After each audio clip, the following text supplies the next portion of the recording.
السلام علیکم دوستو، میں ہوں علی شاہ اور آپ دیکھ رہے ہیں بایوگرافی اردو۔ آج ہم آپ کو بتائیں گے جنرل حمید گل عسکری تاریخ کا روشن باب۔ 20 نومبر 1936 کو دشمن استعمار کو لوہے کے چنے چبوانے والے ایک مجاہد نے جنم لیا تھا۔ کون جانتا تھا کہ سرگودا کے غریب گھرانے میں پیدا ہونے والا یہ بچہ ایک خاص مقصد کے لیے اس دنیا میں آیا ہے۔ کسے خبر تھی کہ یہ مرد حر بڑا ہو کر دنیا کی بڑی بڑی طاقتوں کا غرور خاک میں ملا دے گا اور دنیا کی سپر پاور سوویت یونین ٹکڑوں میں تقسیم ہو جائے گی۔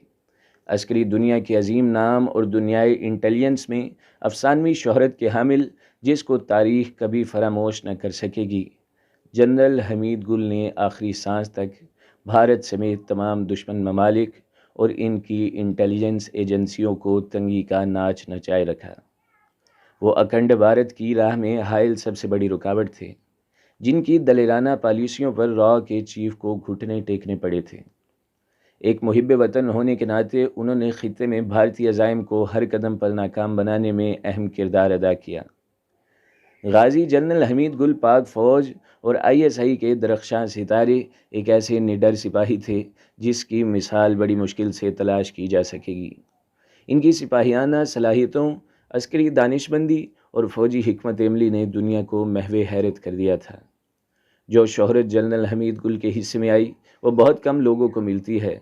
جنرل صاحب محض گفتار کے ہی نہیں، کردار کے بھی غازی تھے۔ اپنے ناقدین کے سخت جملے سن کر خوش دلی سے ان کا مدلل جواب دے دینا ان کی خوبیوں میں شامل تھا۔ جنرل حمید گل کا نام آج بھی دشمنوں کے دلوں میں ہیبت اور ان پر لرزہ طاری کر دیتا ہے۔ آپ اس پاک دھرتی کا وہ ہیرا تھے جس نے بطور بریگیڈیئر برطانیہ کے عالمی شہرت یافتہ رائل وار کالج کا عسکری کورس یہ کہہ کر مسترد کر دیا کہ انگریز کون ہوتا ہے مجھے جنگ سکھانے والا، وطن کا دفاع اپنی مٹی کے جس فہم سے آتا ہے وہ میرے لہو میں دوڑتا ہے۔ بے شک جنرل صاحب اسلام کے آفاقی پیغام کے پیروکار اور پاکستان کی جغرافیائی اور نظریاتی سرحدوں کے پاسبان تھے۔ اس دبنگ شخص کو پاکستان کی تاریخ کا سب سے کم عمر لیفٹیننٹ جنرل ہونے کا اعزاز حاصل تھا۔ انہوں نے ہیوی انڈسٹری ٹیکسلا کا چارج اس پیشہ ورانہ منطق کے ساتھ ٹھکرا دیا تھا، میں ٹینک بنانے نہیں بلکہ ٹینک چلانے کے لیے آیا ہوں۔ اس عظیم شخص کے جذبہ حب الوطنی اور جہد ملی پر اس کے بدترین نظریاتی مخالف بھی رشک کرتے تھے۔ وہ اتحاد امت پر یقین رکھتے تھے۔ اپنی پیشہ ورانہ زندگی کے آغاز سے آخری سانس تک وہ سالمیت پاکستان، استحکام پاکستان، دفاع پاکستان اور بقائے پاکستان کی جنگ لڑنے کے لیے ہمیشہ ایک مجاہد کی طرح میدان عمل میں سرگرم عمل رہے تھے۔ انہوں نے ہمیشہ یاد رکھی جانے والی زندگی گزاری۔ ان کی وفات پر کہا گیا کہ دنیا کے 5 بڑے دماغوں سے ایک دماغ چلا گیا۔ وسطی ایشیائی ریاستوں میں ان کی غائبانہ نماز جنازہ ادا کی گئی۔ وہاں کے مسلمانوں نے کہا کہ جنرل گل کی وجہ سے ہی ہماری مسجدیں محفوظ ہیں، ان میں کوئی دو رائے نہیں کہ ان کا نام عظیم جرنیلوں میں ہمیشہ لیا جاتا رہے گا۔ مرحوم در حقیقت ایک سچے اور کھرے محب وطن تھے۔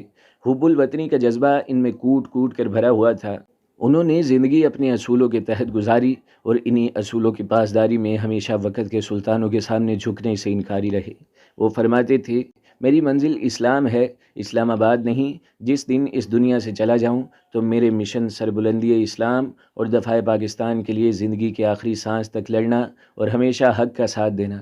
بے شک وہ مر کر بھی امر ہو چکے اور وہ ابھی تک اپنی قوم کے دلوں میں زندہ ہیں۔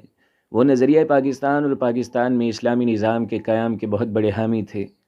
ان کے تجزیے کا کوئی بھی جملہ بے وزن نہیں ہوتا تھا۔ آپ ہمیشہ پاکستانی قوم کو الرٹ کرتے ہوئے کہا کرتے تھے، افغانستان پر روسی حملہ، افغانستان بہانہ اور پاکستان ٹھکانہ ہے۔ اسی طرح امریکہ کے بارے میں بھی کہتے تھے، 9/11 بہانہ، افغانستان ٹھکانہ اور پاکستان نشانہ ہے۔ انہوں نے ایک دفعہ ٹی وی پر کہا تھا کہ پاکستان نے امریکہ کی مدد سے روس کو افغانستان میں شکست دے دی۔ ایک وقت آئے گا کہ آپ سنیں گے کہ امریکہ کی مدد سے امریکہ کو افغانستان میں شکست دی گئی۔ آج اس مجاہد کے یہ الفاظ حقیقت کا روپ دھار کر افغانستان میں امریکی پسپائی کی صورت میں ہمارے سامنے ہیں۔ انہوں نے موجودہ بوسیدہ سیاسی نظام کے حوالے سے بھی پیش گوئی کی تھی جو سچ ثابت ہو رہی ہے۔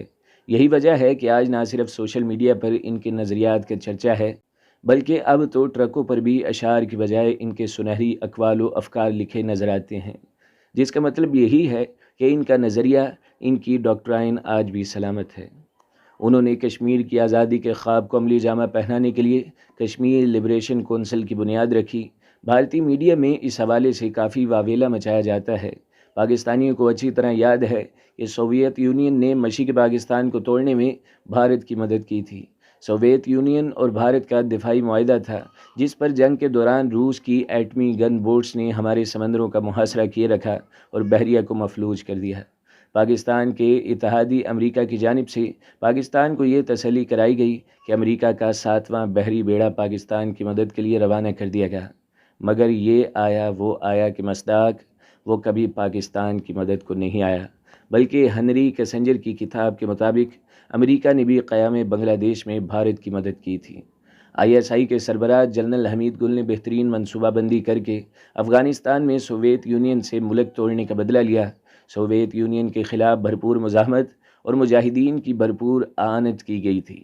جنرل گل کی افغان جہاد میں دلچسپی اور اس کی سوالحانہ عقیدت کا ثبوت یہ ہے کہ وہ افغان جہاد کی اضافی ذمہ داریوں کے عوض ملنے والا الاؤنس بھی جہاد فنڈ میں جمع کروا دیتے تھے۔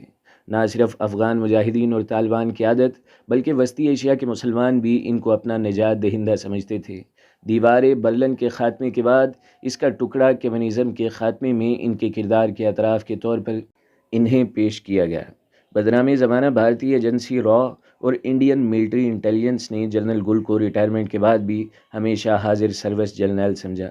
وہ بھارت، اسرائیل اور اس کے حمایتیوں کے حوالے سے نہایت سخت جذبات رکھتے تھے۔ بھارتی دارالحکومت دہلی کے صحافی سشانت سنگھ نے اپنے ایک تجربے میں لکھا تھا کہ حمید گل نے اپنے دور میں خالصتان تحریک کو اس مہارت سے اٹھایا تھا کہ بھارتی حکومت کی چیخیں نکل گئی تھیں۔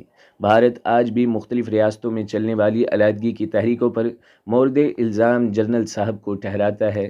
وہ بھارت ہی نہیں، دنیا کو دو ٹوک الفاظ میں انتباہ کیا کرتا تھا کہ ہم جنگ کے خواہش مند نہیں ہیں، لیکن ہم پر جنگ مسلط کی گئی تو پھر سارا ہندوستان ہمارا ہوگا۔ وہ کشمیریوں کی تحریک آزادی کے بے باک ترجمان تھے۔ اکثر فرماتے تھے کہ کشمیر کو آزاد کرانے کی خاطر اگر پاکستان کو 50 جنگیں بھی لڑنا پڑیں تو ہم اس کے لیے تیار ہیں۔ اس بات میں کوئی دو رائے نہیں ہے کہ ان کی رحلت کے بعد کشمیر کاز کو جتنا نقصان پہنچا وہ ناقابل تلافی ہے۔ آج میانمار میں مسلمانوں پر ظلم کے پہاڑ توڑے جا رہے ہیں۔ انہیں منظم سازش کے تحت اپنی سرزمین سے بے دخل کیا جا رہا ہے۔ شام میں مسلمانوں کے خون سے ہولی کھیلی جا رہی ہے۔ عراق اور لیبیا برباد کر دیے گئے۔ مشرق وسطیٰ آگ کے دہانے پر کھڑا ہے۔ کشمیریوں کی جدوجہد آزادی کو کچلتے ہوئے اس کا خصوصی ریاستی درجہ ختم کر دیا گیا ہے۔ کشمیری بدترین فوجی محاصرے میں ہیں۔ ان پرآشوب حالات میں آج پھر دنیا کو حمید گل جیسے عظیم جرنیل اور اسلام کے سچے سپاہی کی ضرورت ہے۔ تو دوستو، یہ تھی اسلام کے سچے سپاہی اور سابق ڈائریکٹر جنرل ISI اور دنیا کی تمام انٹیلیجنس ایجنسیوں کو تنگی کا ناچ نچانے والے جنرل حمید گل کی بائیوگرافی۔ اور بہت سی اہم شخصیات کی بائیوگرافی جاننے کے لیے ہمارے چینل کو ضرور سبسکرائب کر دیں۔ ویڈیو کو لائک اور شیئر کے بٹن پر بھی کلک کر دیں تاکہ ہر جو آنے والی ویڈیوز ہیں وہ آپ کو سب سے پہلے ملتی رہیں۔